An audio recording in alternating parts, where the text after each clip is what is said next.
Prezados alunos, espero que estejam todos bem. Nos adequando à nova realidade, seguimos por videoaula. O tema de hoje é Sistema Político Brasileiro. Reeditei esse vídeo para todos vocês. Você já deve ter ouvido muito brasileiro falar que político é tudo igual. Todo mundo rouba, que a gente não sabe votar, que a gente não tem memória. Mas quem é o brasileiro? O brasileiro, meu amigo, é o João. O João não lembra em quem votou nas últimas eleições, mas vai votar de novo esse ano. Em qualquer um, claro, porque ele acha que todos são iguais. João não é muito chegado em política, e por isso vamos explicar para ele como funciona o sistema político brasileiro. Esse é o Brasil, terra de João. O Brasil é um país que se divide em 3 esferas: a federal, que engloba todo o país, a estadual, que diz respeito aos estados, e a municipal, que são as cidades. Além das 3 esferas, existem 3 poderes que as administram: o legislativo, o executivo e o judiciário. O poder legislativo é aquele que redige e vota as leis. O executivo é aquele que as executa, ou seja, divulga as leis e as aplica. O judiciário é aquele que julga quando a lei não é cumprida. Ao mesmo tempo, um poder fiscaliza o outro. Em cada esfera, o poder é exercido por pessoas diferentes. O legislativo é representado pelos deputados federais e pelos senadores no país, pelos deputados estaduais nos estados e pelos vereadores nas cidades. O poder executivo é exercido pelo presidente da República no país, pelos governadores nos estados e pelos prefeitos nos municípios. O poder judiciário é exercido pelos tribunais federais, pelos tribunais estaduais e pelos juízes. Portanto, para que uma lei passe a afetar a vida de João, o que acontece é o seguinte: o legislativo cria a lei e a aprova. O executivo a publica e fiscaliza sua aplicação. E o judiciário está lá para fazer João pagar, caso ele não a respeite. Então, é assim que as coisas funcionam. Entendeu, João? Não, né? Tudo bem.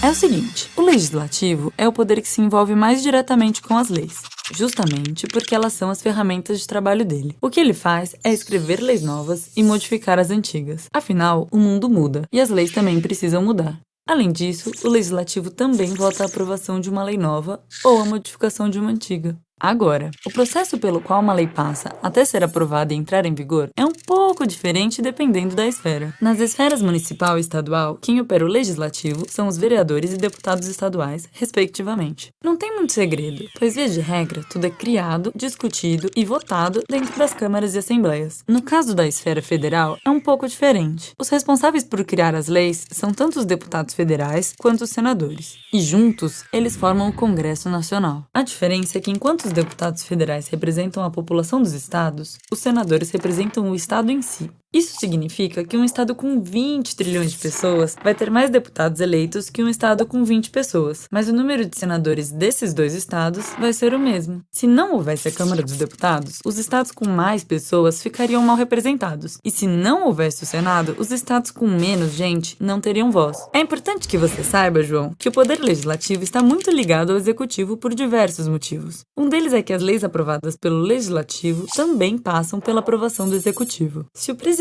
o governador ou o prefeito não aprovarem alguma lei do legislativo de sua esfera, ela volta para os senadores, deputados e vereadores para alteração. Eles ainda podem insistir na lei e usar recursos para que a lei seja aprovada mesmo sem o executivo, caso haja maioria no Congresso ou nas câmaras. Ou seja, João, sempre que você não gosta de uma lei, não adianta culpar o executivo, porque ela foi criada e votada pelos deputados, senadores e vereadores. Sabe? Aqueles que o pessoal vota sem nem saber quem é ou o que faz. O legislativo também é responsável por fiscalizar a si mesmo e ao executivo. Ou seja, caso alguém do executivo esteja fazendo alguma coisa errada, é pro legislativo que ele tem que prestar contas. É o que acontece, por exemplo, nas CPIs. Tem outra coisa que é importante você saber sobre o poder legislativo. Ele aprova ou não o orçamento do executivo. Sempre que um presidente, governador ou prefeito é eleito, ele tem que fazer um orçamento explicando como vai usar o dinheiro do povo. O legislativo é quem aprova ou não esse orçamento. Se ele não aprovar, o executivo precisa fazer outro. Então, João, basicamente é isso que o legislativo faz.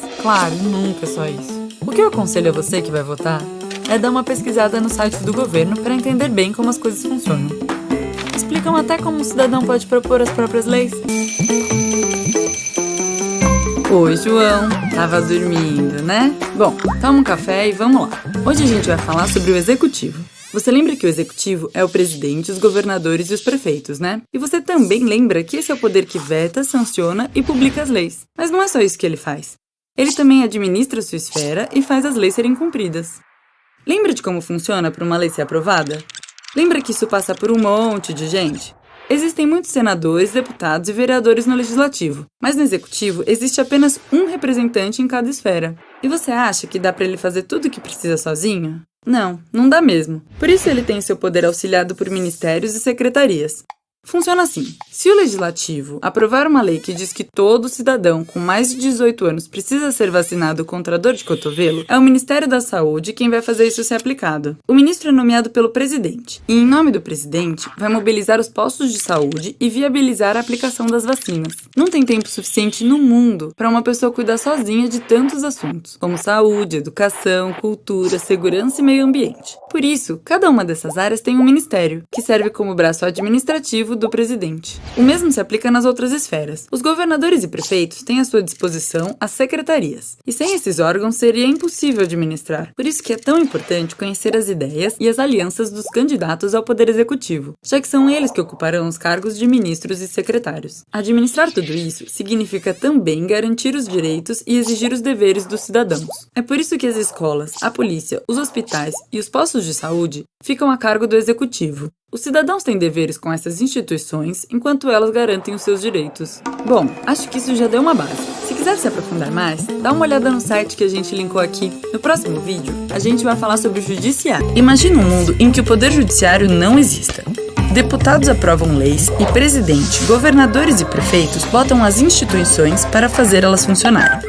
Aí você sai de casa, é atropelado, roubam sua carteira e batem em você. Os culpados por isso são detidos, porque isso tudo é contra a lei. Mas, se não existe judiciário para julgar essas pessoas, as penas e indenizações não são estipuladas de forma justa. E aí tudo vira uma zona, onde infrações brandas têm sentenças pesadas e pessoas que cometeram crimes sérios continuam fazendo as mesmas injustiças por aí. Ou seja, sem o judiciário, ninguém é julgado de forma justa. E se isso não acontece, não há equilíbrio entre a gravidade dos crimes e as sentenças impostas, já que as leis são uma coisa teórica, uma ideia do que pode vir a acontecer. E cada caso é um caso. É para resolver esses impasses que o judiciário interpreta e utiliza as leis. Afinal, tem vezes que alguém precisa ser punido e tem vezes que alguém precisa ser compensado. Agora, diferente do juiz do MMA, o poder judiciário não vem em pronto-socorro quando você está sangrando no chão. Nesse sentido, o judiciário funciona mais como a sua mãe. É, a sua mãe mesmo, João. Lembra quando seu irmão mais novo te batia e você revidava? Ele ia correndo chamar a sua mãe. Ela estava de boa quando foi chamada para resolver a situação. Com o judiciário é a mesma coisa. Ele só intervém quando provocado e para provocá-lo é preciso mover uma ação. E lembra, João, que cada caso é um caso? Por isso o judiciário, diferente dos outros poderes, não é dividido só por esferas. Ele também é dividido por matérias. E o que são as matérias, você me pergunta? Elas são as diferentes áreas da justiça, divididas entre justiça comum, que engloba, por exemplo, o direito civil e o penal, podendo ser federal ou estadual. E as especializadas, a justiça do trabalho, a eleitoral e a militar. Cada uma com diferentes representantes. Elas são muitas, muitas mesmo. Então, se você quiser entender mais, clica nesse link que você vai encontrar um organograma lindo. Agora, o que realmente importa aqui é que todos eles têm um tribunal superior de acordo com a matéria. E todos eles estão submetidos diretamente ao Supremo Tribunal Federal. Sempre que houver um conflito que lese ou ameace a Constituição, o STF pode intervir. Os representantes dos tribunais superiores e do Supremo Tribunal Federal são ministros, e diferentemente dos outros cargos do Judiciário, que são preenchidos através de concurso público, eles são escolhidos pelo Executivo e aprovados pelo Senado. Exatamente, João. Não existe votação popular para o Poder Judiciário. Trabalhando junto com ele está o Ministério Público, que não faz parte de nenhum dos três poderes, e que tem essa autonomia justamente porque é o órgão responsável por preservar os interesses da sociedade no caso de uma injustiça concreta ou em potencial. Ou seja, é ele um dos principais provocadores do Poder Judiciário, colhendo denúncias, investigando todas elas e propondo uma ação se isso for necessário. E para garantir o direito à orientação jurídica e defesa de quem não tem condições de pagar, existe a Defensoria Pública também. Então, João, esse foi o último poder que faltava. Tá aliviado? Agora me fala, João, que diferença isso vai fazer na sua vida? Não, João! Não faz isso com a gente! Isso faz toda a diferença. No episódio 5, sim, tem o episódio 5. A gente te explica por quê. Então eu acho que é o vídeo mais importante agora que você tem uma base. Até lá! E é chegada a grande hora, João. O último episódio. Mais 3 minutos e te deixaremos em paz. Bom, nós explicamos como funcionam o legislativo, o executivo e o judiciário. Então você já entende a base do sistema político brasileiro. Mas o mais importante, João, não é o que você sabe, é o que você vai fazer com isso. A gente explica. Um cidadão politicamente consciente é um cidadão politicamente eficiente, que vai cobrar as pessoas certas pelos motivos certos e do jeito certo. Ou seja, agora você sabe que bater na porta do presidente para reclamar a mudança de uma lei não adianta nada, porque quem cuida disso é o legislativo e não o executivo. Aliás, quando o presidente pode fazer o que bem entender, passando por cima do legislativo, que nada mais é do que o representante do povo, isso se chama ditadura. Se esse não é o país que você quer, aproveita as eleições e muda isso. Ah, já sei, nem precisa falar. Você acha que político é tudo igual, né, João? Sabe por que é tudo igual?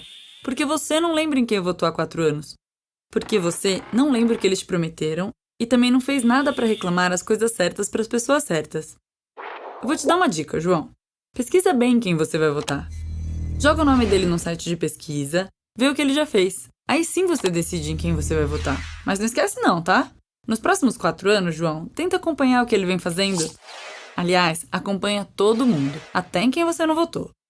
Os sites da Câmara dos Vereadores, dos Deputados e o site do Senado têm informações completas de quem são as pessoas que ocupam as cadeiras e o que elas têm feito. Mais ainda, lá também tem o telefone e o e-mail para cobrar aqueles que foram escolhidos por você para te representar. Cansa, né, João? Leva tempo, né? Mas reclamar também. Então, que tal usar sua energia para uma coisa que realmente dê resultado? Não importa qual seja a escolha ideológica, desde que você saiba o que está fazendo e por que está escolhendo isso. Pode votar no candidato que você já conhece, votar nulo e até fazer voto protesto escolhendo quem está ali de brincadeira. Mas entenda por que você está fazendo isso. Entenda o reflexo disso. Entenda o desperdício de oportunidade que é usar um voto sem entender a função dele. Votação não é piada, João. Nem brincadeira e nem perda de tempo. A não ser que você faça virar tudo isso. O Brasil é responsabilidade sua, João. Sua. Você pode ser um pedacinho pequenininho nisso tudo, mas isso não tira sua importância. Sabe por quê? Porque o João sou eu aqui falando. É a galera que escreveu esse texto e quem te desenhou e te animou. É sua mãe, seu pai, seu irmãozinho, sua namorada, o cobrador do ônibus, o pedreiro da obra da frente. O João é você e o Brasil é responsabilidade sua. Compartilhe esses vídeos com outros Joãos. E nessa e nas próximas eleições, não jogue seu voto no lixo. Quem sabe assim, daqui a alguns anos, começaremos a construir um Brasil consciente, coerente e coletivo.